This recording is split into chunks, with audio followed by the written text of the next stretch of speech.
이사야 66장 1절에서 5절 오늘 주의 말에 떠는 자들아. 이사야 66장 하면 끝나는 겁니다. 이사야 66장 요거는 이사야 66장은 3시간 정도 할 것 같습니다. 이사야 66장 1절에서 5절 말씀 같이 읽습니다. 주의 말에 떠는 자들아 너희는 그의 말을 들을지어다. 너희를 미워하고 내 이름으로 인하여 너희를 쫓아낸 너희 형제들이 이르기를 주께서 너희의 기쁨이 될 것이요 그들은 부끄러움을 당하리라.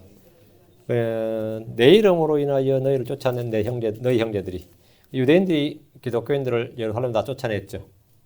예, 그에게 유대인들이 스데반 죽여놨어. 초대 기독교인들을 전부 다 예루살렘으로 쫓아냈어요. 물론 뭐 그 이후도 예루살렘은 기독교인들이 많이 생겼지만 어쨌든 쫓아냈습니다. 그러고 나서 이제 신약에 그 다음에는 로마 캐톨릭이 개신교도들 그렇게 마녀 사냥을 많이 했습니다. 진짜 많이 죽였어요. 한 7천만 명 이상 죽였다고 돼요. 7,500만 명. 뭐 사료들에 따라 다른데, 진짜로 엄청나게 죽였어요. 예, 그래서, 이 내용이 나오는데요.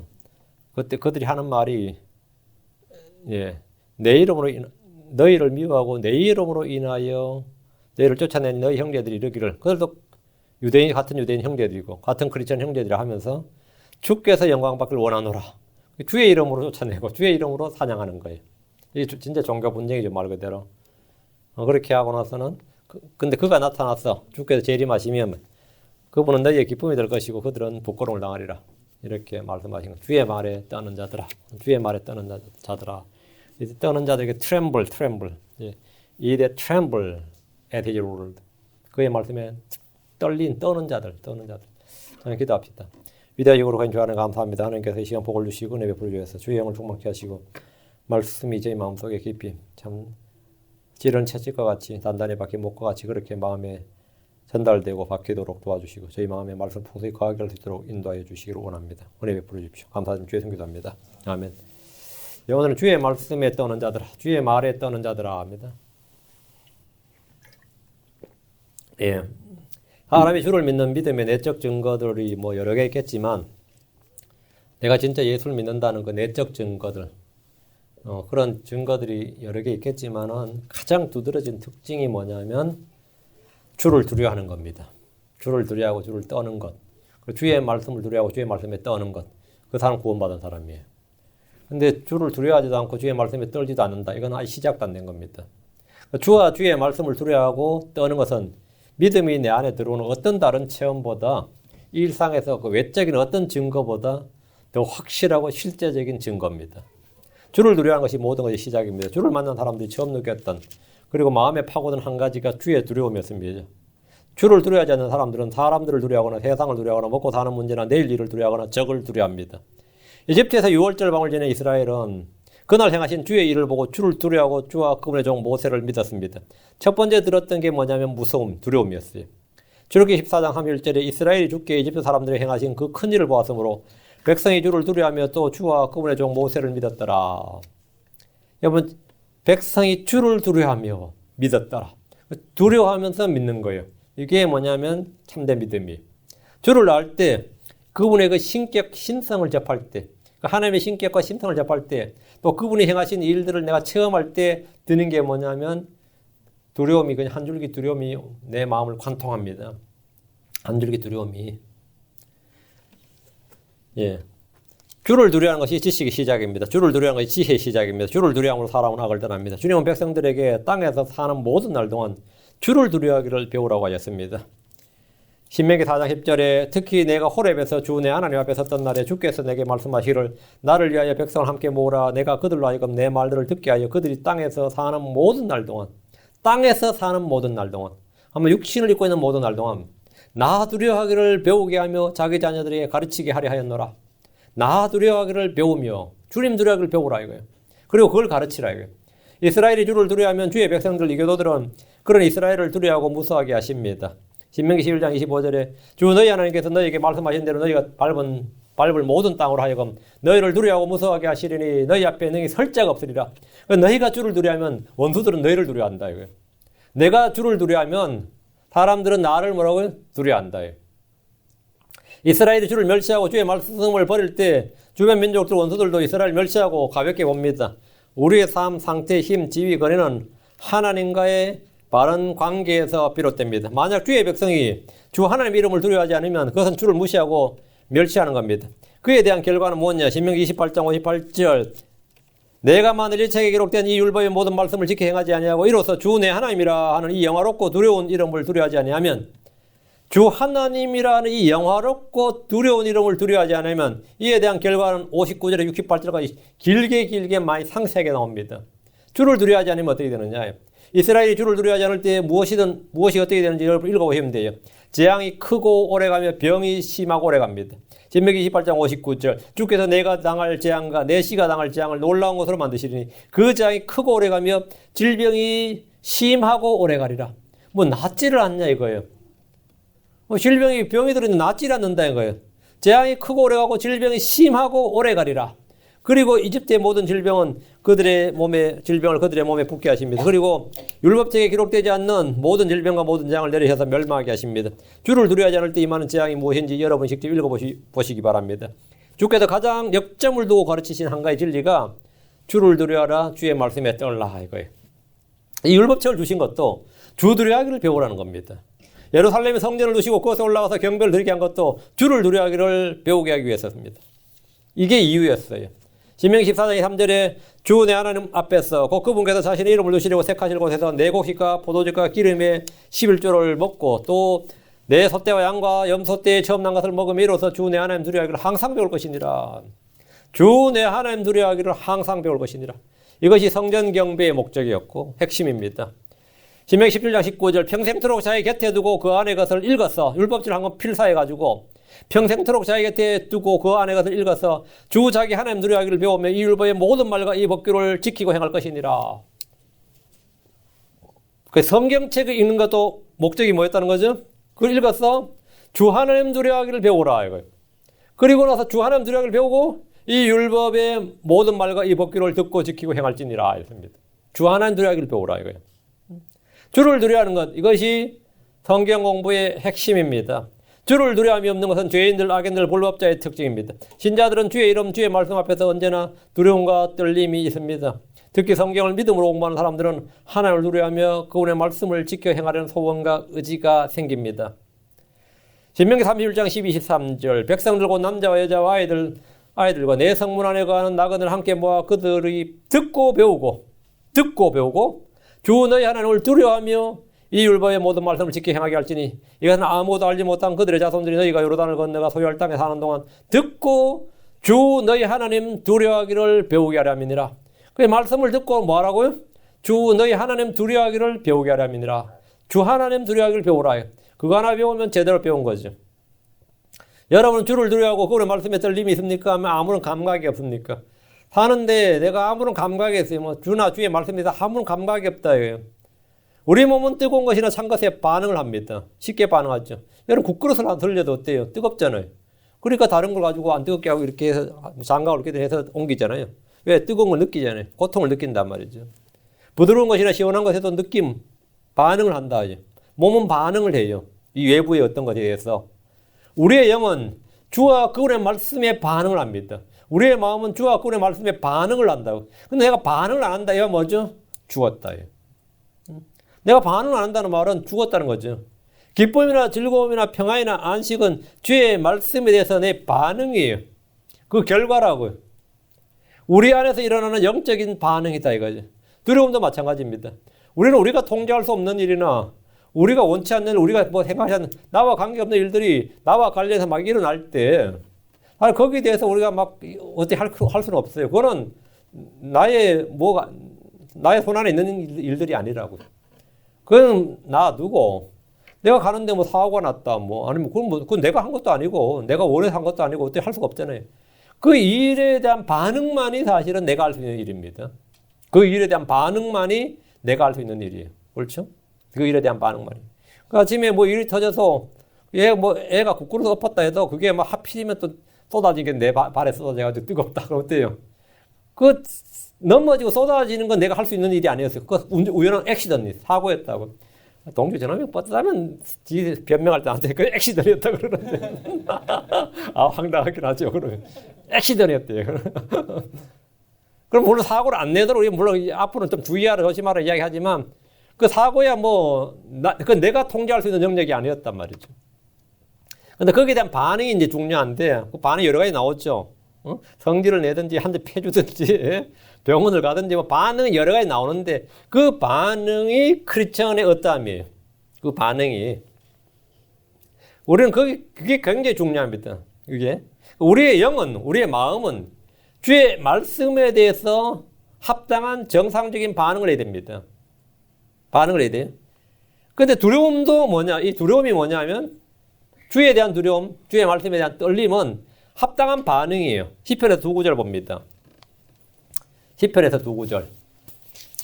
예, 시편 5편 7절, 96편 9절. 네.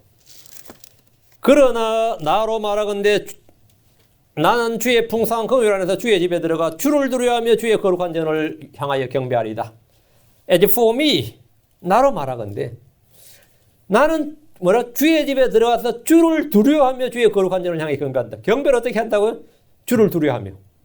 주를 두려워하며 경배하리이다. 그 다윗은 성전에 들어가서 주를 두려워하며 그분을 섬기고 경배했습니다. 96편 9절. 시편 96편 9절. 오 거룩하며 아름다움으로 주께 경배할지어다. 온 땅에 그분 앞에서 뭐할지어다? 두려워할지어다. 경배하며 두려워할지어다. 두려워하며 경배하고 경배하며 두려워하는 거예요. 경배의 핵심 요소가 뭐죠? 두려움입니다. 주를 두려움은 그의 보배입니다. 이사야 33장 6절. 지혜와 지식이 내 시대에 확고함이 되고 구원의 힘이 되리라. 주를 두려움이 그의 보배니라. 예. 주를 두려움이 그의 보배니라. 타락한 이스라엘이 주를 두려워하지 않으므로 간음을 행했고 유다는 창녀짓을 했습니다. 그때 주께서 말씀하셔서 예레미야 5장 22절에 주가 말하노라. 너희가 나를 두려워하지 아니하느냐? 너희가 내 앞에다 떨지 아니하겠느냐? 너희 두려워하지 않고 떨지 않겠느냐 이거예요. 그 당시 당연히 주를 두려워하지 않고 떨지 않았죠. 지금 주를 두려워하지 않는 자들은 심판의 날, 재앙의 날에 주를 두려워하게 됩니다. 심판들이 드러나고 집행될 때 땅의 모든 민족들이 주를 두려워하며 그분 앞으로 나오게 됩니다. 계시록 15장 4절에 오 주여 내가 주를 두려워하지 아니하며 주의 이름을 영화롭게 하지 아니하오리까. 오 주만 오직 주만 거룩하시나이다. 주의 심판들이 드러났으므로 모든 민족들이 나와 주 앞에 경배하리이다 하더라. 주를 두려워하고 그분을 신뢰하면 사람을 두려워하지 않게 됩니다. 사울왕은 주를 두려워하지 않으므로 백성을 두려워하고 그들의 음성에 순종했습니다. 주를 두려워하십시오. 이것은 주의 명령이고 율법입니다. 레위기 19장 14절에 너는 귀먹은 자를 저주하지 말고 눈먼 자 앞에 걸림돌 놓지 말며 오직 내 하나님을 두려워하라. 나는 주니라. 오직 내 하나님을 두려워하라. 레위기 19장 32절 너는 흰머리 앞에서 일어서고 이건 한국 사람이 잘하는 겁니다. 너는 흰머리 앞에서 일어서고 노인들 오면 일어섰죠. 한국 사람 자기도 모르게 성경에 한 가지 진리를 실천하고 있는 거예요. 흰머리 앞에서 일어서고 노인의 얼굴을 공경하며 내 하나님을 두려워하라. 나는 주니라. 레위기 25장 17절에 그런즉 너희는 서로를 학대하지 말고 오직 너는 내 하나님을 두려워하라. 나는 주 너희 하나님이니라. 반복해서 나오는 명령이 뭐죠? 너는 주 하나님을 두려워하라 이거예요. 주님을 두려워하는 것이 삶의 모든 행동의 바탕이 되라는 겁니다. 그게 근본이다 이거예요. 신자의 삶은 무엇을 하든 주를 두려워하는 가운데 행하는 것임을 볼 수 있습니다. 원수는 두려워할 필요가 없습니다. 육체를 두려워할 필요도 없습니다. 장래일이나 현재 겪는 여러 가지 사건들도 두려워할 필요 없습니다. 주 하나님만 두려워하면 됩니다. 열왕기 17장 39절 오직 주 너희 하나님만을 두려워하라. 오직 주 너희 하나님만을 only thy Lord God. 오직 주 너희 하나님만을 두려워하라 말이에요. 그가 너희를 너희 원수의 모든 손에서 건져내리라 하셨으나 그 주를 두려워하면 주께서 건져주십니다. 삶의 공고함이나 경제적 파산은 불편하고 고통스럽지만 두려워할 것은 아닙니다. 주를 두려워하는 자들은 부족함이 없습니다. 시편 34편 9절에 오 주의 성도들아 우리는 모두 주의 성도들입니다. 너희는 그분을 두려워하라. 그분을 두려워하는 자들에게는 부족함이 없도다. 그분을 두려워하는 자들에게는 부족함이 없도다. 우리가 이 시편 3편만 있는 게 아니다 말이죠. 주는 나의 목자시니 나는 부족함이 없으려다. 이 구절만 있는 게 아니에요. 그분을 두려워하는 자들에게는 부족함이 없도다. 주님은 자신을 두려워하는 모든 성도들에게 모든 필요를 공급해 주십니다. 현대의 크리스천들이 잃어버린 진리 중 하나가 사랑과 은혜는 정말 많이 강조되고 어느 교회에서나 진짜 어떤 이단 교회에서도 그거는 다 설교합니다. 오순절 은사유든 기복주의든 하나님의 사랑, 하나님의 은혜 이거는 다 엄청나게 강조되는 진리고 반복되는 진리인데 하늘을 두려워하라 이건 어때죠? 잃어버린 진리입니다. missing jewel이라고 그래요. 잃어버린 missed jewel. 잃어버린 보석이다 말이에요. 개혁성경을 비롯한 현대학본들은 주를 두려워하지 말아야 하는 것처럼 가르치고 뭐라고 돼 있죠? 그 성경에는 주를 경외하라. 주를 두려워하라가 아니라 두려워하면 안 되고 뭐 해야 된다고? 경외해야 된다고요. 경외해야 된다. 근데 사실은 한자를 몰라서지 경외도 공경하면 외자가 두려울 외자입니다. 공경하고 두려워하라는 뜻입니다. 경외 자체가. 근데 이제 아무리 우리가 한자 세대가 이거 무식하다고 그건 두려워하지 말고 경외하셔야 됩니다. 그러면 좋아한단 말이지. 이런 씨. 우리 아무 개돼지로 하는 것도 아니고 경외가 두려워하는 거예요. 그래서 경건한 두려움으로 두려워하는 게 경외예요. 경외하라 이랬는데. 제가 어떤 자매님이 저한테 전에 다니던 교회에서 나한테 자기는 너무 두렵고 떨리는데 정상적인 반응이지. 그 정상적인 반응이에요. 주를 두려워한다는 거. 아주 그 좋은 거 나쁜 거 아니라고요. 세상을 두려워하고 사람을 두려워하는 게 뭐죠? 그게 나쁜 거지. 장래일이 두렵고 이런 게 두려운 거지. 두려워요 어때요? 안 두려워요? 그때 다 일이 해결되겠죠, 그죠? 주를 두려워하라고요. 그러면 두려울 게 없다 이거예요. 근데 오늘날 크리스천들은 아무도 주를 두려워할 줄을 모릅니다. 잠언 23장 17절에 너는 마음에서 죄인들을 부러워하지 말며 종일토록 주를 두려워하라. 죄인들을 부러워하지 말라고요. 누구 복권 당첨돼 두려워하지 마세요. 설마 뭐 내가 복권 당첨됐다고 소문 안 나겠지? 난 사질 않으니까. 그거는 난 사질 않으니까 그런 소문 나면 거짓말입니다. 그 죄인들이 형통하는 것, 성공하는 것, 잘 되는 거 보면 어때요? 부럽지. 그거다 믿음까지 좋다는 건 어때요? 교회까지 잘 다녀. 하나님 한 가지는 빼주셔야 될 것 같은데 뭐고 다 잘 된 느낌이야. 그런데 그렇게 해도 썩 교회는 잘 다니지만 썩 믿음 있는 것도 아니야. 그럼 어때죠? 괜히 내가 시험 들어요. 나는 왜 그렇게 안 되지 싶고. 그거 부러워하지 말고 죄인들 부러워하지 말고 종일토록 주를 두려워하라. 주 예수님께서 누가복음 12장 5절에 오직 너희가 두려워할 분을 내가 미리 너희에게 알려주리니 곧 죽인 뒤에 지옥에 던져넣는 곧 너희 있으신 그분을 두려워하라. 참으로 내가 너희에게 이르노니 그분을 두려워하라. 여기 보면 주님께서 그분을 두려워하라. 참으로 내가 너희에게 이르노니 그분을 두려워하라. 주님께서 누구를 두려워야 되고 무엇을 두려워야 되는지 가르쳐 주신 거예요. 다른 건 두려워하지 말라고요. 두려워할 분을 내가 미리 너에게 알려준다. 하나님께서 구약에서 이미 다 알려주셨어요. 그리고 또 너에게 알려준다 이거예요. 참으로 내가 너에게 이르노니 그분을 두려워하라. 이렇게. 자, 본문 봅니다. 이사야 66장입니다. 이사야 66장 오니까 아주 뭐 다 된 느낌이 막 들고 지금 그렇습니다. 지금 이게 오늘이 이사야서로 171강이에요. 이게 171번째입니다. 그리고 엄청난 거지. 2로 나오면 얼마 돼요? 85.5인가? 네, 85.5. 그러니까 주로 따지면 올 때는 85주 하고 그 다음 지금 1시간 더 하고 있는 거예요. 85주. 1년이 52주? 오케이. 그러면 뭐 지금 2년째 하고 있는 겁니다. 자, 본문 봅니다. 1절. 예. 주가 이같이 말하노라. 하늘은 나의 왕자요. 이 우리가 이제 왕자인데 스로온이죠. 왕이 앉는 의자가 왕자죠. 하늘은 나의 왕자요. 땅은 나의 발받침이라. 너희가 나를 위해 짓는 집이 어디에 있느냐? 내가 안식할 처소가 어디 있느냐? 이 주님의 크심을 지금 보여주는 장면입니다. 하늘이 나의 왕자. 하늘이 뭐라고요? 나의 의자다 이거예요. 내가 앉는 의자고 왕이 앉는 의자니까. 하늘은 내 의자고 땅은 뭐라고요? 풋스툴이라고요. 나의 그냥 간단한 뭐라고요? 여러분이 집에 발받침 있죠? 그 발받침이 땅이 나의 발받침이라고. 너희가 나를 위해 짓는 집이 어디 있느냐? 그럼 하나님 집을 어떻게 지어요? 그게 하늘이 의자고 땅이 발받침이면 너희가 어떻게 하나님 집을 어떻게 지어요? 하나님께서 하나님 집을 주려면 얼마 더 크게 지어요? 우주를 다 포함해도 안 돼. 하늘이 나의 왕자라 하잖아요. 땅은 나의 발받침이라. 이 말씀은 산상수훈에서 주님이 인용하신 구절입니다. 맹세에 대해서 이제 말씀하시면서 마태복음 5장 34절 나는 너희에게 이르노니 결코 맹세하지 말라. 하늘을 두고도 하지 말 것은 그것이 하나님의 왕자이기 때문이요. 하늘을 두고도 하지 말 것은 뭐라고요? 그것이 하나님의 왕자고 땅은 뭐라고요? 하나님의 발받침이고 예루살렘은 뭐라고요? 왕의 도성이다. 왕의 도시다. 그러니까 하늘을 두고 맹세하는데 그 말 하지 말라고. 하나님의 왕자를 두고 네가 왜 남의 왕자를 가지고 맹세하는 거예요. 땅을 두고도 맹세하지 말라고. 땅 네 것도 아닌데 하나님의 발받침인데 왜 남의 발받침을 가지고 맹세하느냐. 하지 말라고. 내가 예루살렘을 두고 맹세하는데 그거 하지 말라고. 왕의 도시, 하나님의 도시다 이거예요. The city of God이다 이거예요. 아무 걸 가지고 맹세하지 말고 그건 뭐 내 걸로 맹세해야지. 내 머리카락으로 맹세하지 말라고요. 그건 네 마음대로 할 수 없는 게 아니다 이거예요. 하늘은 주의 왕자고 땅은 주의 발받침입니다. 예루살렘 왕의 도시고 하늘을 두고 맹세한다는 것은 그냥 이 하늘이란 공간을 두고 맹세하는 게 아니라 하나님의 왕자와 그 위에 앉으신 분을 두고 맹세하는 겁니다.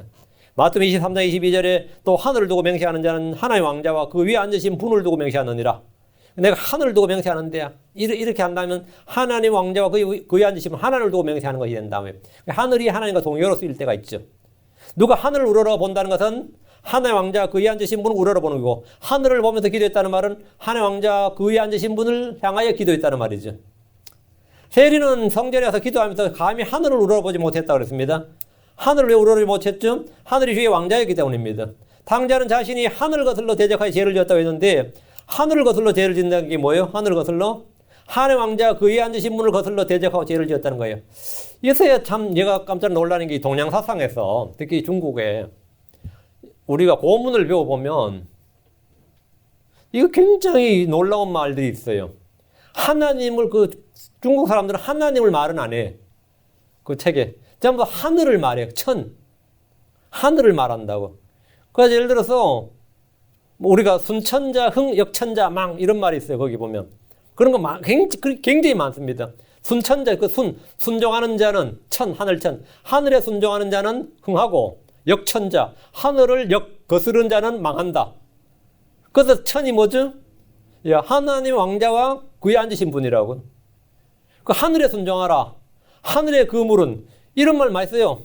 하늘의 그물은 엉성한 것 같지만 죄인이 빠져나갈 구멍은 없다.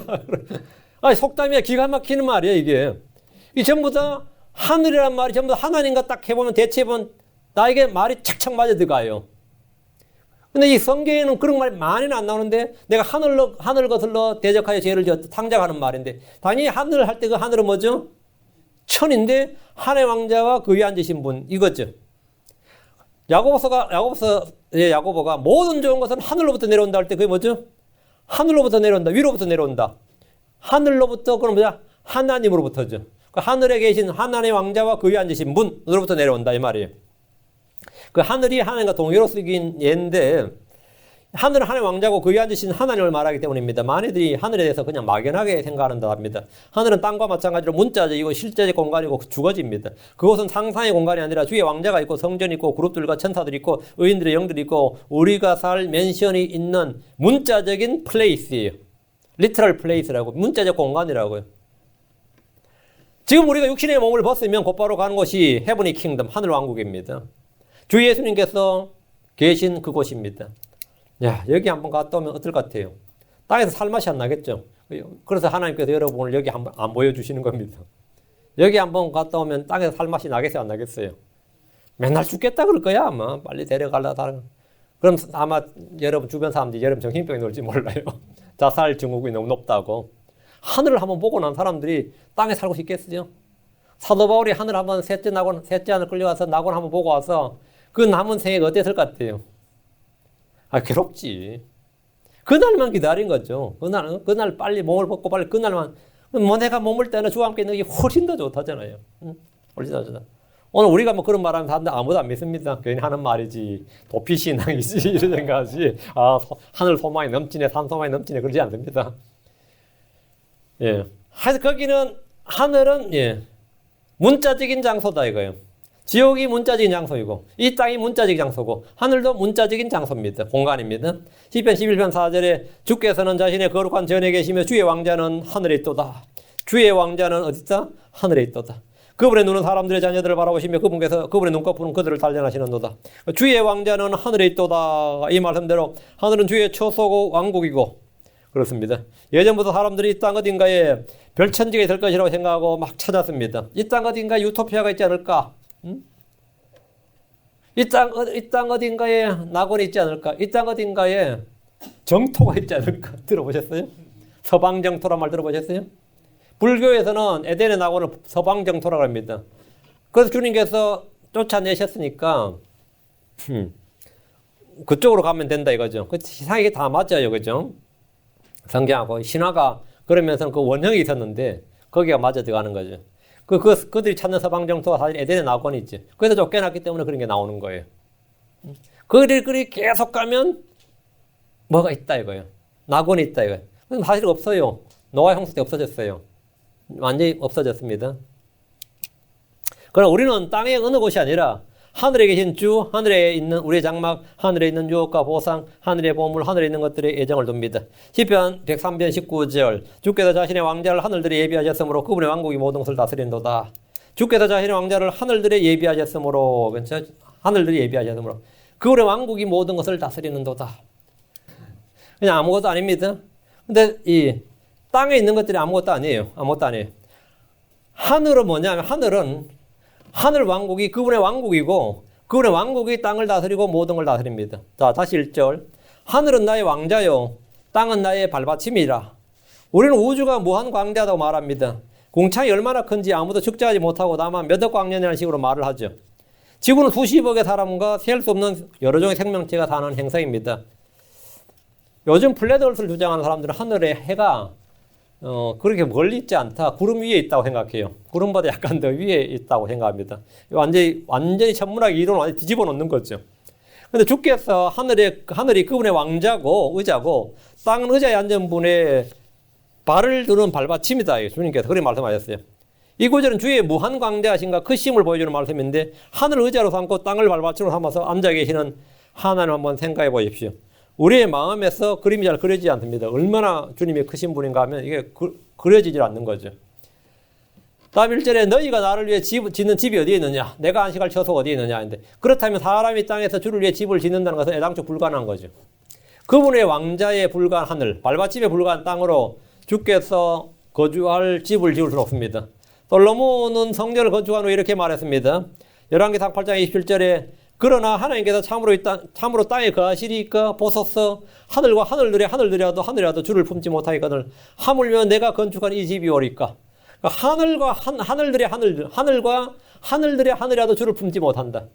그 하늘도 주의 왕자, 주의 처소에 불과하단 말이에요.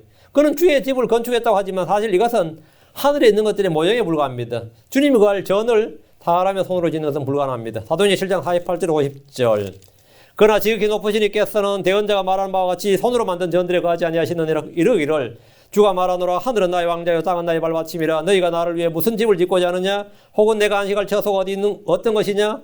이 모든 것을 내 손이 만들지 아니하였느냐 하였느니라. 지금 스데반이 지금 이사야 66장 1절을 인용한 거죠.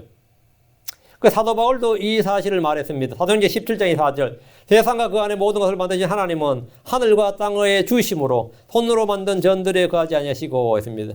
구약의 유대인들은 성전 건물을 주의 전, 주의 집이라고 하며 신성시했고 그것을 신뢰했습니다. 성전이 있기 때문에 예루살렘은 영원히 안전하다고 생각했습니다. 주께서는 그들의 성전 중심의 사고방식과 헛된 신앙을 깨뜨려 주신 겁니다. 신약에서 주님이 거하시는 것은 교회 건물이 아닙니다. 성도들의 몸이 주의 집이고 그분 성전입니다. 2절 그 모든 것들을 내 손이 만들었으므로 그 모든 것들이 존재해 왔느니라. 주가 말하노라 오직 나는 이런 사람 곧 가난하고 통회한 영을 가진 자 내 말에 떠는 자를 보살피리라. 하늘과 땅은 주께서 만드셨습니다. 하늘과 땅에 있는 모든 것들도 주께서 만드셨습니다. 그 모든 것들을 내 손이 만들었으므로 이 말씀대로 지금 존재하는 모든 것은 주께서 창조하시고 만드신 것들입니다. 생명의 기원, 사물의 기원은 우연이나 빅뱅이나 돌연변이나 진화의 산물이 아니라 주께서 만드신 것들입니다. 그 모든 것들을 내 손이 만들었으므로 모든 것은 주의 창조물이고 주의 작품입니다. 주께서 모든 것들을 만들었으므로 그 모든 것들이 존재한다는 이 단순한 진술은 현대의 어떤 종교나 철학이나 과학자들도 알지 못하는 위대한 진리입니다. 이건 크리스천들이 아는 진리예요. 크리스천들만이 아는 진리입니다. 다시 2절 주가 말하노라 오직 나는 이런 사람 곧 가난하고 통회하는 영을 가진 자 내 말에 떠는 자를 보살피리라.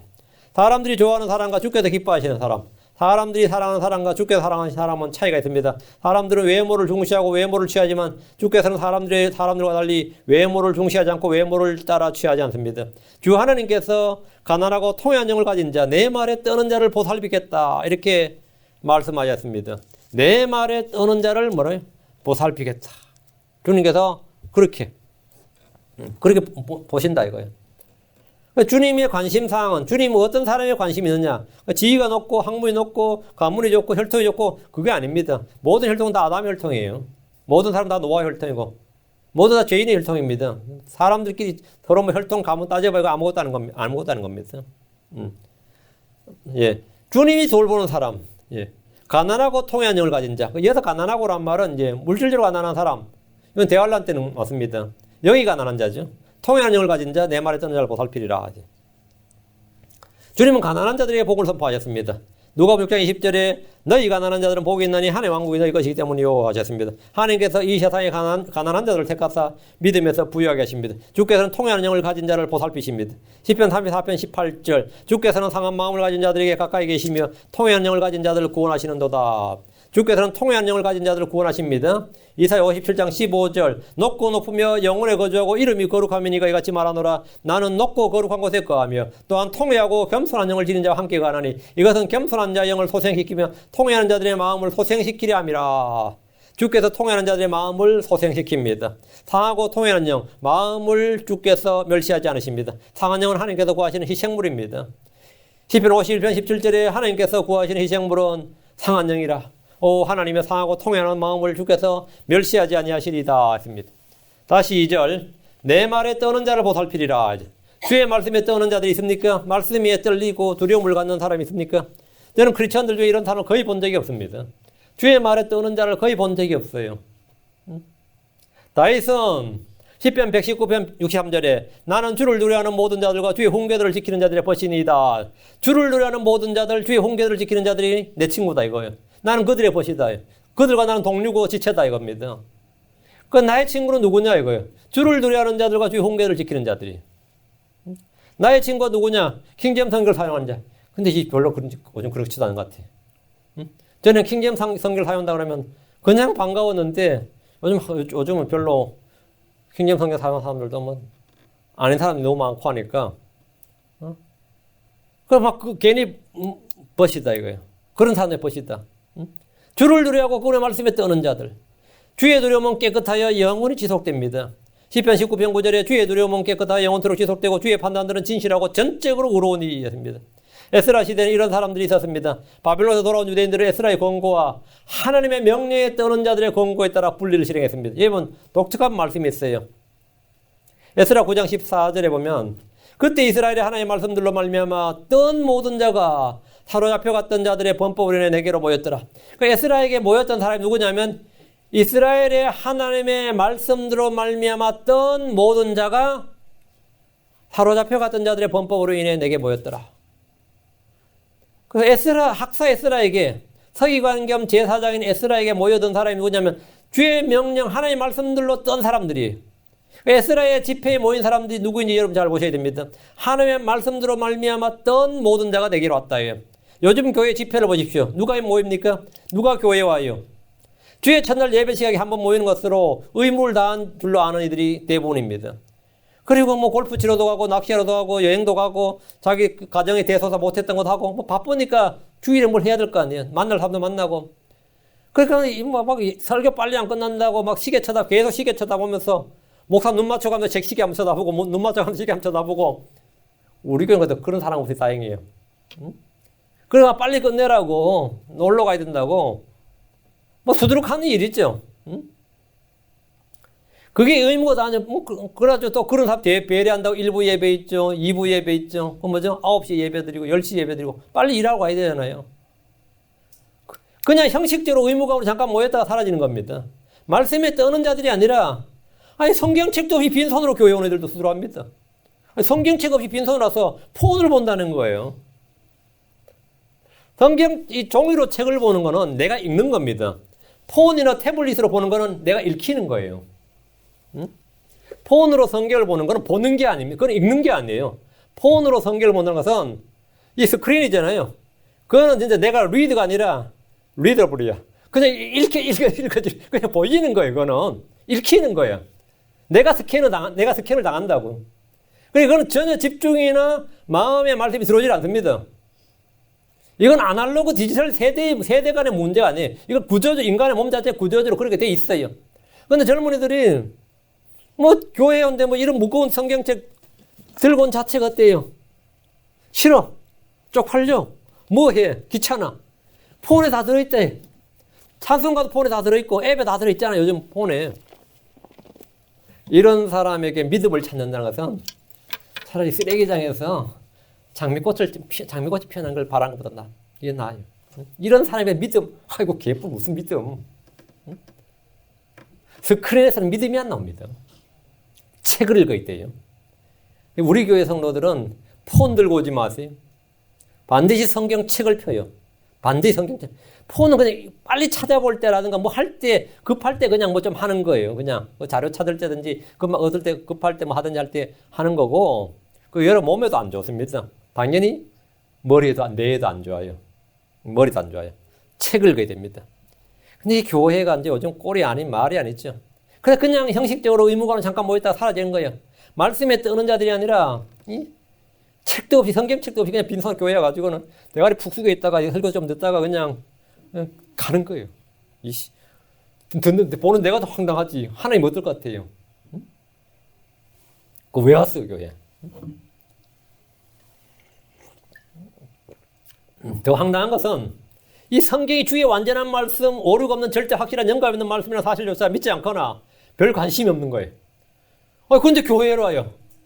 성경이 infallible, absolute truth이라고 이렇게 안 믿는데 그 사람이 교회를 왜 와요? 그런 믿음조차 없이 오는 거예요. 주의 말씀에 대한 두려움과 떨림이 있을 수가 없어요. 그러니까 주를 두려워하지 않는다. 이건 지식의 시작이다 그때. 지혜의 시작이라. 시작이 안 된 겁니다. 이게 비기닝이에요.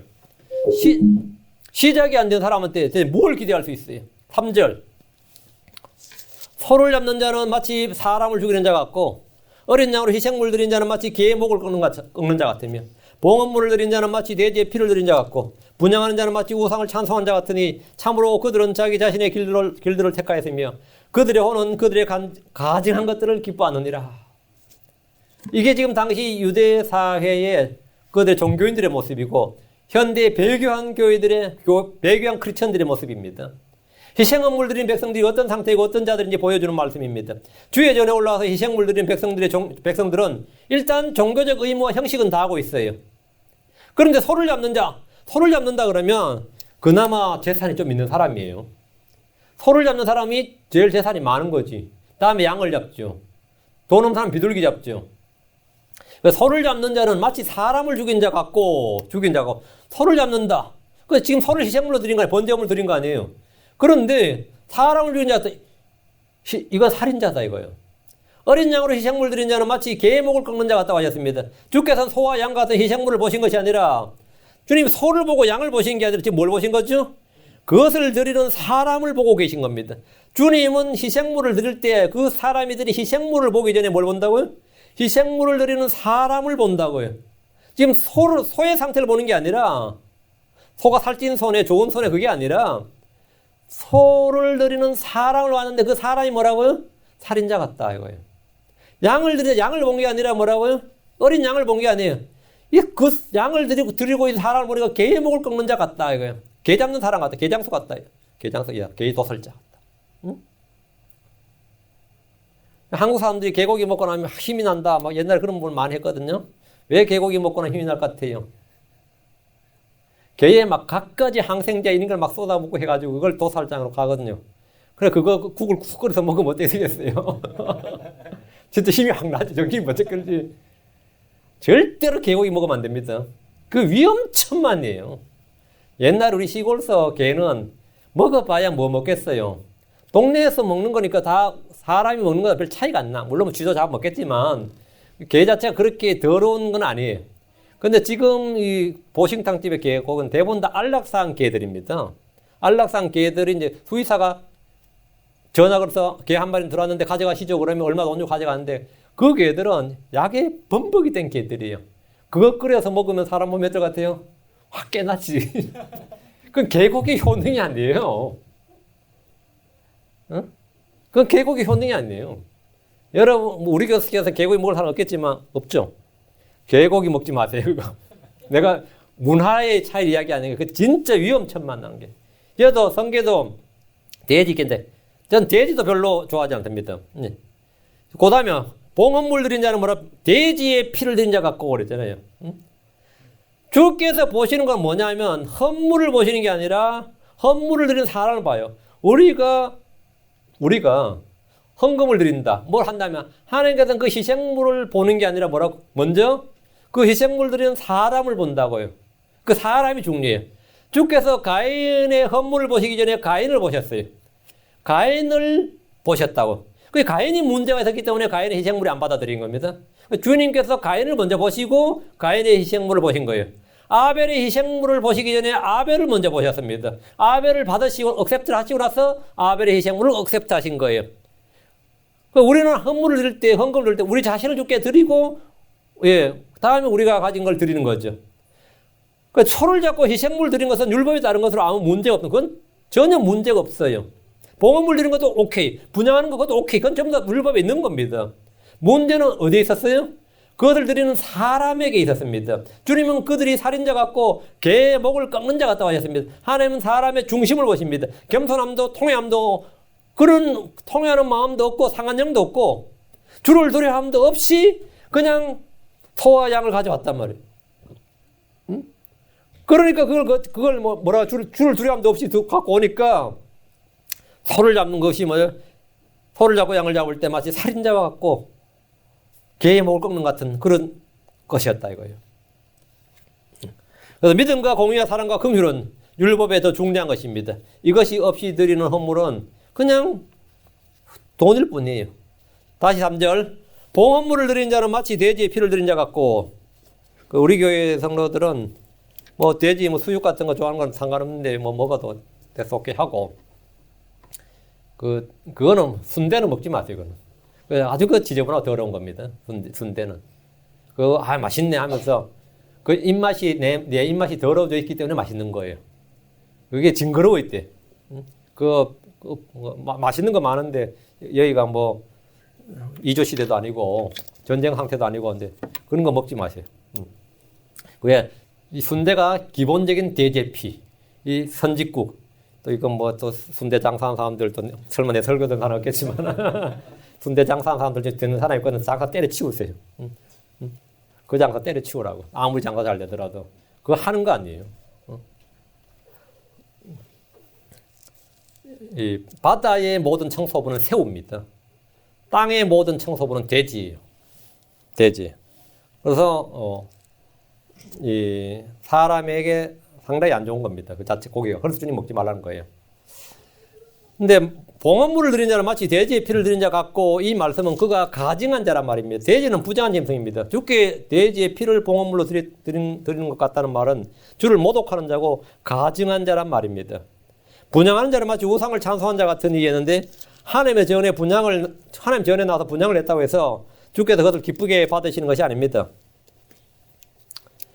무엇을 드리든 간에 주님은 그들의 손에는 어떤 헌물, 희생물을 분양하는 것보다 드리는 사람의 마음과 중심을 보시고 그들이 어떤 사람인지를 보시는 겁니다. 그 사랑을 받으셔야 그 헌물이 받아지는 거예요. 주께서 받으시는 사람이 되지 않으면 그가 드리는 영적 희생물, 그게 기도든 찬양이든 감사든 경배든 그 무엇을 해도 그것은 주께서 미워하시는 겁니다. 지금 성전에 나와서 헌물을 드린 자들에 대해서 주님은 사람을 죽인 자, 살인자, 개의 목을 꺾는 자, 돼지의 피를 드린 자, 우상을 찬송하는 자 같다고 말씀하시는 겁니다. 율법에 따라 그들은 희생물을 드렸지만 주님은 그들을 살인자요 더럽고 가증한 신성 모독자들이라고 말씀하셨습니다.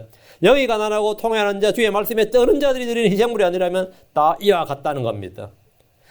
누구든지, 예를 들어서 누구든지 우리는 기도할 수 있습니다. 기도는 주께 드린 향입니다. 기도하는 게 나쁜 건 아니에요. 잘하는 거죠. 그러나 모든 기도가 주께서 받으시고 기뻐하시는 향은 아닙니다. 왜? 주님께서 잠언 15장 8절에 사악한 자의 희생물은 주께 가증한 것이나 곧바른 자의 기도는 그분께서 기뻐하시는 것이니라. 기도의 문제가 아니라 뭐냐고? 사악한 자, 곧바른 자. 누구의 기도냐가 중요한 거지. 기도가 중요한 게 아니라 누구의 기도냐가 중요해. 사악한 자의 기도, 곧바른 자의 기도. 사악한 자의 희생물은 주께 가증한 그런 어버미네이션이. 왜 사악한 자의 기도는 주께 가증한 것이나 곧바른 자의 기도는 그분께서 기뻐하시는 것이니라. 기도가 자체가 문제가 아니라 기도하는 사람이 곧바른 자이냐 사악한 자이냐, 사람이 더 중요한 겁니다. 경배도 마찬가지입니다. 내가 믿지도 않으면서 주께 나와서 경배하고 있다 그러면 할렐루야 하면 모르겠어요. 하나님 황당한 거죠. 교회 나와가지고 할렐루야 되고 같이 찬송 부르고 있으면 정말 황당한 거죠. 그거는 알곡들 사이에 있는 가라지와 같은 겁니다. 곡식 사이에 있는 누룩과 같은 거예요. 이런 거죠. 이스라엘 백성들 사이에서도 뭡니까? 비류와 잡류가 섞여 있었습니다. 이스라엘 사이에도. 교회 내에도 마찬가지로 섞여 있어요. 섞여 있어요. 우리는 거기 물들지 않도록, 오염되지 않도록 해야 됩니다. 잠언 28장 9절에 사람이 자기 귀를 돌려 율법을 듣지 않으면 그의 기도조차 가증한 것이 되리로다. 하나님은 기도의 문제가 아니다 그죠. 사람의 문제다. 그 사람이 길을 돌이켜 율법을 듣지 않는 사람이다. 기도해봐야 소용없다 이거예요. 그 사람 기도는 가지한 것이다 이거예요. 무엇이 중요한지를 여러분 알아요. 무엇이 중요한지. 여기 있죠. 무엇이 중요한지. 무엇이 중요하냐, 무엇이 가장 기도인지를 보셔야 됩니다. 믿음이 없이 드리는 모든 것은 죄입니다. 사랑이 없이 드리는 모든 것은 헛된 겁니다. 의가 없는 모든 것은 불법입니다. 다시 3절. 참으로 그들은 자기 자신의 길들을 택하였으며 그들의 혼은 그들의 가장 것들을 기뻐하느니라. 이들은 주 앞에 나왔지만 주의 길, 의의 길, 진리의 길을 따르지 않고 자기 자신의 길들을 택했습니다. 경배를 드리지만 영과 진리로 드리는 경배가 아니라 그냥 자기가 좋은 대로, 자기가 택한 대로 드리는 겁니다. 자기 자신의 길들을 택하였다잖아요. 당연히 주의 길들을 따르고 주의 길을 택해야지. 자기 자신의 길들을 택하면 안 되죠. 하나님이냐 나냐, 그리스도냐 나냐 전부 다 나다 이거예요. 오늘 현대 크리스천도 마찬가지죠. 나냐 그리스도냐, 하나님이냐 만몬이냐 그러면 하나님이라고 그러지. 누가 만몬이라고 그러겠어요? 어떤 크리스천이 하나님이냐 만몬이냐 그러면 하나님이라고 그러지. 성령이냐 육신이냐 그러면 육신이냐, 누가 육신이냐 그러겠어요? 다 성령이라고 그러지. 그런데 그리스도냐 나냐 그러면 어쩌냐? 나다 이버 크라이스트 그러죠? 대부분 다 그렇게 말해요. 근데 사실은 자기 길을 따른단 말이죠. 경배를 드리지만 영과 진리로 드리는 경배가 아니라 그냥 자기가 좋은 대로 자기가 택한 대로 드리는 겁니다. 안식일을 지키고 올삭을 지키고 봉헌물을 드리지만 그들은 주의 법에 귀를 기울이지 않았습니다. 주의 죄와 불법에 대해 통회하지 않았고 마음이 상하지도 않았습니다. 주의 말씀에 떠오는 일은 더욱 없었습니다. 그렇지만 이들은 때가 되면 소를 잡고 어린 양을 잡고 봉헌물을 드리고 분향하는 일을 했습니다. 그리고 경건한 때에 기도했습니다. 경배 드렸어요. 그러다 주님은 그들을 향해서 이사야 1장 10절에 너희 소돔의 치리자들아 주의 말씀을 들을지어다. 너희 고모라의 백성들아 우리 하나님의 법에 귀를 기울일지어다. 너희가 지금 해야 될 것만 말씀 듣고 법에 귀를 기울이는 거지. 지금 다른 일 할 일이 아니다 이거예요. 먼저 말씀을 듣고 주의 법에 귀를 기울이라 이거예요. 그렇지 않으면 그들이 드리는 희생물, 헌물이 아무 소용이 없고 주께서 받으시지 않고 기뻐하지 않으신다 이겁니다. 이사야 1장 11절 주가 말하노라 너희가 내게 바친 수많은 희생물이 무슨 소용이 있느냐. 나는 순양의 번제물과 살찐 염소의 기름으로 배가 부르며 수소나 어린 양이나 순염소의 피를 기뻐하지 아니하노라. 믿음이 없는 행위는 다 죄입니다. 사랑이 없는 수고는 것이 무엇이든 아무 유익이 없고 헛된 일입니다. 소망이 없는 인내는 복된 소망이 아니라 종교적인 고행이고 어려움일 뿐입니다. 자, 믿음 없는 행위, 사랑 없는 수고, 소망이 없는 인내. 그러니까 믿음, 사랑, 소망은 좋은 겁니다. 그렇죠? 믿음, 예. 근데 믿음이 없는 행위는 소용이 없어요. 사랑이 없는 수고는, 그것이 물론 수고는 수고가 맞아요. 참 내가 엄청 고생했다. 이 교회 세우는데 고생했고, 유지하는 힘들고, 뭐하는 힘들었다. 정말 그런 분들 많죠. 그런 감정 엄청 많아요. 이게 사랑의 수고가 아니면 뭐가 되는 거죠? 예, 수고는 맞아요. 정말 뼈를 깎는 수고를 했다. 사랑의 수고가 아니면 아무 유익이 없다. 소망이 없는 인내. 참 모든 걸 참고 견디고 저는 어떻게 됐어요? 예, 병 얻었지 뭐. 약 먹어야지 뭐. 맨날 위장병 앓고. 그래가지고 소망이 없는 인내는 몸에 병을 가져와요. 몸에 분명히 얼마나 많은 목회자들이 위장병 앓는지 모릅니다. 목회자들 중에서 위장병 없는 분 잘 없어요. 늘 스트레스를 받기 때문에 언제나 스트레스 받아요. 여기서 전화 한 통화 받아도 저기서 전화 한 통화 받아도 이거 뭐 감당 못 합니다. 뭐 감당 못 해요. 그러니까 또 거기다 이제 감수성 예민한 그 목사 자매들 그 사람들이 더 힘들지. 네, 힘들. 그래서 이제 좀 고생 덜 한다 싶으면 긴장 풀려서 보통 죽어요. 긴장 풀려 죽어요. 그것도 뭐 허다한 일이. 왜? 인내요. 오래 참으면 굉장히 좋은 겁니다. 소망이 없는 인내. 소망이 없는 인내. 그러니까 이게 견디지 못하는 거예요. 견디지 못하는 거예요. 주께서 말씀하셨어요. 이사야 1장 12절 14절. 너희가 내 앞에 모이러 올 때 누가 너희 손에서 이것을 요구하였느냐. 단지 내 뜰을 밟을 뿐이니라. 다시는 헛된 봉헌물을 가져오지 말라. 분양한 것은 내게 가지한 것이 올삭과 안식일과 집회로 모이는 것을 내가 견디지 못하게 하노라고. 엄숙한 모임 그 자체가 불법이니라. 내 혼이 너희의 올삭과 정한 명절들을 미워하나니 그것들이 내게는 괴로움이니라. 그것들을 내가 감당하게 내가 지쳤느니라.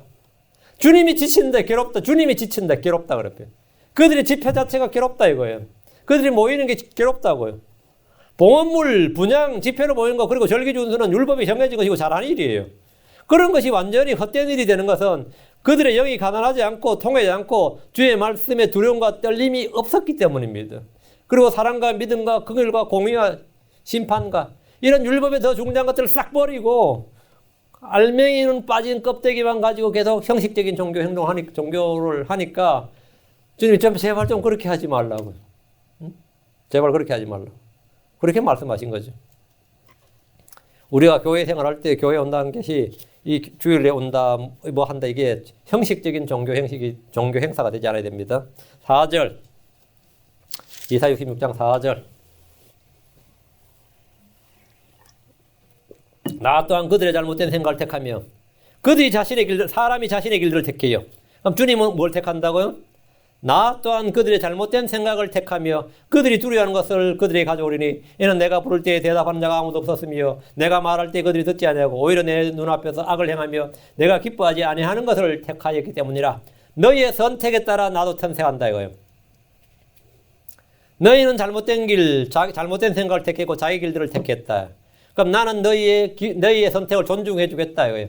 그래서 너희가 생각한 잘못된 생각을 택했으니까 악한 걸 택했다 그러면 그 생각의 열매를 가져다 주겠다 이거예요. 그들이 두려워하는 것을 그들에게 가져오리니 그들이 두려워한 걸 그들이 가져오겠다. 이 말씀을 행위대로 보응하시는 주 하나님을 보여주고 있습니다. 나 또한 그들의 잘못된 생각을 택하며 하나님께서 책망하시고 바로잡아 주시는 것은 복된 일입니다. 주께서 막지 않으시고 오히려 그들의 잘못된 생각을 택하면 그는 망합니다. 사람이 주를 버리고 우상을 택하면 주님은 그 우상의 수요대로 응답해 주십니다. 사람이 우상을 택하면 하나님 뭐라고요? 그 사람의 우상의 수요대로 응답해 주겠다 이거예요. 오늘날 현대인들이 하나님께 계속해서 탐심을 부리면서 기도할 때 그 우상의 수요대로 응답해 줘. 그걸 사람들은 간증이라 그럽니다. 그걸 간증으로 생각해요. 주님은 사람들에게 택하라고 하셨고 그들은 선택을 존중해 주십니다. 신명기 3장 19절에 내가 이날 하늘과 땅을 불러 너에게 증거로 삼노라. 내가 생명과 사망과 또 복과 저주를 너희 앞에 두었나니 그러므로 너와 내 씨가 살기 위하여 생명을 택하라. 그런데 너희가 사망을 택해. 그럼 좋다 이거예요. 너희가 사망을 택하고 너희가 악을 택하고 잘못된 길을 택하고 자기 길을 택하면 나도 너희의 선택에 따라 하겠다 이거. 너희가 지옥을 택하면 지옥 보내준다 이거예요. 너희가 육신을 따르고 육신에서 나오는 열매를 해주겠다 이거예요. 주겠다 이거예요. 너희가 선택한 대로 너희가 뿌린 대로 거두게 해주겠다 이거예요. 그런데 그들은 생명이 아닌 사망을 보게 하는 저주를 택했습니다. 하나님이 아닌 우상을 선택했습니다. 많이들이 성리 아닌 육신을 따르고 하나님이 아닌 자기 배를 섬기고 만물을 섬깁니다. 주님은 그들의 잘못된 생각을 택하여 그들의 버림받은 생각에 내주십니다. 로마서 1장 28절에 또한 그들이 자기 지식 속에 하나님을 싫어하며 하나님께서도 그들을 버림받은 생각에 내주사 합당하지 못한 그 일들을 행하게 하셨으니 했습니다. 그들이 그렇게 선택을 하면 하나님께서는 그들을 뭐라고요? 기브업한다 이거예요. 버려두신다 이거예요. 그들을 버림받은 생각에 내주사 합당하지 못한 그 일을 행하게 하셨다. 계속 죄를 행하고 싶어하고 악을 행하고 싶어하고 불법을 행하고 싶어하면 그렇게 행하게 놔둔다 이거예요. 이스라엘이나 유다가 망한 것은 그들이 그것을 택했기 때문입니다. 아담은 생명 대신 사망을 택했습니다. 그걸 죽었어요. 이스라엘은 주를 버리고 바알을 선택했습니다. 그래서 포로가 되고 죽었습니다. 지옥에 가는 사람들은 하나님이 나를 지옥에 보냈다 그럴 게 아닙니다. 자기가 지옥을 선택한 겁니다. 하나님께서 너희가 택하라고 그래. 너희는 사망을 택했고 지옥을 택했다 이거예요. 하나님은 아무도 사람을 지옥에 보내고 멸망을 원치 않습니다. 그들이 멸망을 택했고 지옥을 선택했다 이거예요. 그러니까 나는 너희의 선택을 존중한다 이거예요. 너희 선택에 따라서 결과는 너희가 책임져야 된다. 지옥에 가는 사람들은 다 지옥을 선택한 사람들입니다. 주께서 그들이 두려워하는 것을 그들에게 가져오리니 하셨는데 보응하시겠다. 이것은 그들의 선택이었다 이거예요. 이는 내가 부를 때 대답하는 자가 아무도 없었으며 내가 말할 때 그들이 듣지 아니하고 오히려 내 눈앞에서 악을 행하며 내가 기뻐하지 아니한 것을 택하였기 때문이니라. 사람들은 자신의 선택과 결정에 책임을 져야 됩니다. 그들은 주께서 부르실 때 응답하지 않았습니다. 주께서 말씀하실 때 듣지 않았습니다. 주의 눈앞에서 악을 행하며 주께서 기뻐하지 않는 것을 선택했습니다. 우리는 무엇을 택할 것인가? 악을 거절하고 선을 택해야 됩니다. 사망이 아닌 생명을 택해야 됩니다. 우리는 바른 성경을 택해야 됩니다. 우리는 바른 교회를 선택해야 됩니다. 우리는 불의를 버리고 의를 택해야 됩니다. 땅에 있는 것들이 아닌 하늘에 있는 것들을 택해야 됩니다. 하나님 우리가 택한 것들을 주십니다. 우리가 택한 것들을 주십니다. 5절 이사야 66장 5절 주의 말에 떠는 자들아 너희는 그의 말을 들을지어다 너희를 미워하고 내 이름으로 인하여 너희를 쫓아낸 너희 형제들이 이르기를 주께서 영광받기를 원하노라 하였으나 그가 나타나서 너희의 기쁨이 될 것이요 그들은 복권을 올라가리라. 주의 말씀에 떠는 자들은 주를 믿고 두려워하는 자들입니다. 시편 119편 38절 74절 161절 자, 세 구절이 이 말씀입니다. 주의 종이 전적으로 주를 두려워하오니 주의 말씀을 주의 종에게 굳게 세우소서. 주를 두려워하는 자들이 나를 볼 때 즐거워하리니 나는 주의 말씀에 소망을 두었나이다. 통치자들이 까닭없이 나를 핍박하였으나 내 마음은 주의 말씀에 두려운 가운데 서 있나이다. 야, 내 마음은 주의 말씀에 두려운 가운데 서 있나이다. 이게 뭐냐면 바르게 뿌리내린 신앙이에요. 바르게 신앙이 서 있는 거예요. 내 마음은 주의 말씀에 두려운 가운데 서 있나이다. 나의 손 주를 두려워하는 자였고 주의 말씀에 두려운 가운데 서 있다고 합니다. 이것이 믿음의 삶이고 영적인 삶입니다. 잠언 13장 13절에 누구든지 말씀을 멸시한 자는 멸망하려니와 명령을 두려워한 자는 보상을 받으리라. 주의 말씀에 떨면 주께서 그 사람을 보살피십니다. 주의 말씀을 두려워한 자는 보상을 받습니다. 너희는 그의 말을 들을지어다. 주의 말에 떠는 자들은 주의 말씀에 귀를 기울이고 듣습니다. 아주 5절 너희를 미워하고 내 이름으로 인하여 너희를 쫓아낸 너희 형제들이 이르기를 주께서 영광받기를 원하노라 하였으나 이 말씀은 종교 이름, 특히 하나님의 이름으로 행해지는 박해를 보여주는 겁니다. 유대인들은 하나님의 이름으로 예수님을 죽였습니다. 유대교는 하나님을 위해 하나님의 영광을 위해 크리스천들을 박해했습니다. 교회를 핍박했습니다. 사울을 보십시오. 그는 하나님의 교회를 박해한 이유가 하나님에 대한 질투 때문이었다고 합니다. 그가 예수 이름을 멸하려고 했고 성도들을 때리고 잡아가두고 죽이면서 주께 영광 받기를 원했습니다. 그것이 주를 섬기는 일이라고 생각했던 겁니다. 모든 무슬림들은 사람들 테러하고 죽이면서 뭡니까? 자기 알라를 위해서 가잖아요. 알라를 위해서. 개톨릭은 수많은 개신교인들을 죽였습니다. 전부 다 뭡니까? 하나를 위해서 하잖아요. 가장 근대에 있었던 개톨릭의 대박해 사건, 성바돌롬의 사건 아시죠? 프랑스에서.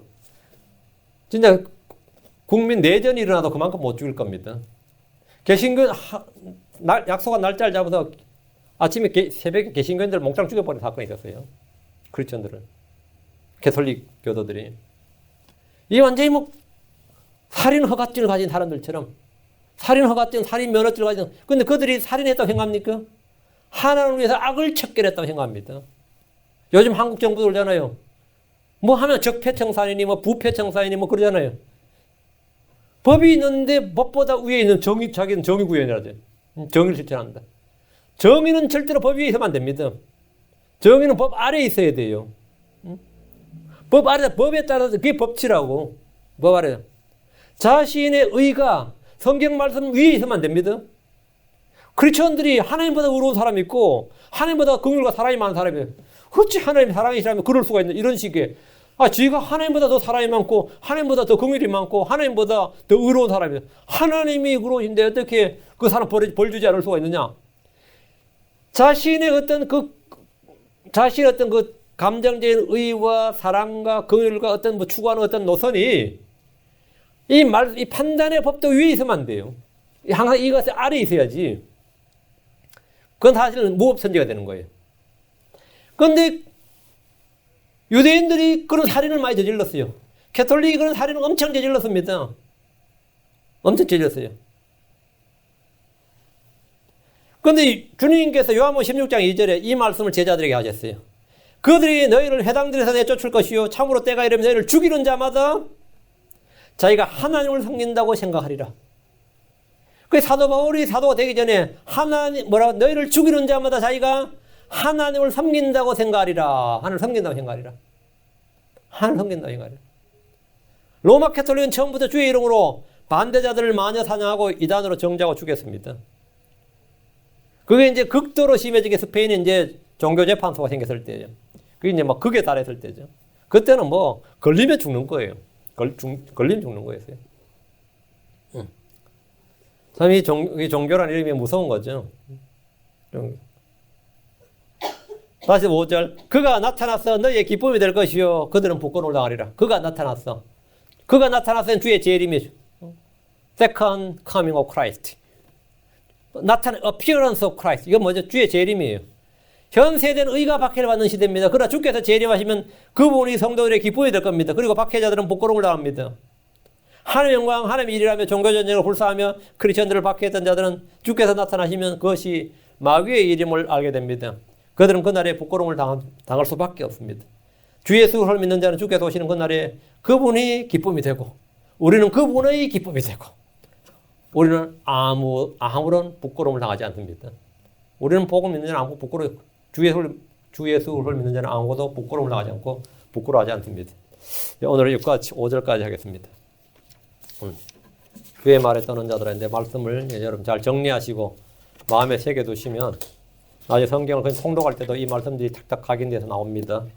말씀이 어떤 의미인지 성경 읽을 때 이게 딱딱 무슨 의미인지 탁탁 잡혀요. 그러면 이제 성경 읽기 훨씬 편해지고 읽는 말씀들이 전부 다 영의 양식이 되는 거죠. 그냥 뜻없이 읽는 것하고 그 의미를 탁 깨달으면서 읽는 것은 전혀 다른 내용입니다. 기도합시다.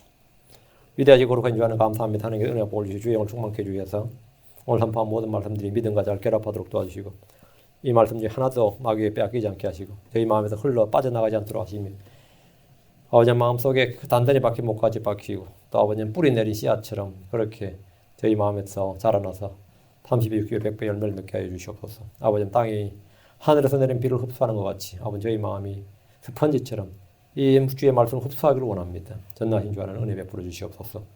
사랑하는 주 하나님 계속해서 더 풍성한 말씀을 쏟아낼 수 있도록 주님 위로부터 공급하여 주시고 부어주십시오. 전능하신 주 하나님 도와주십시오. 감사 좀 주의 성기도합니다. 아멘.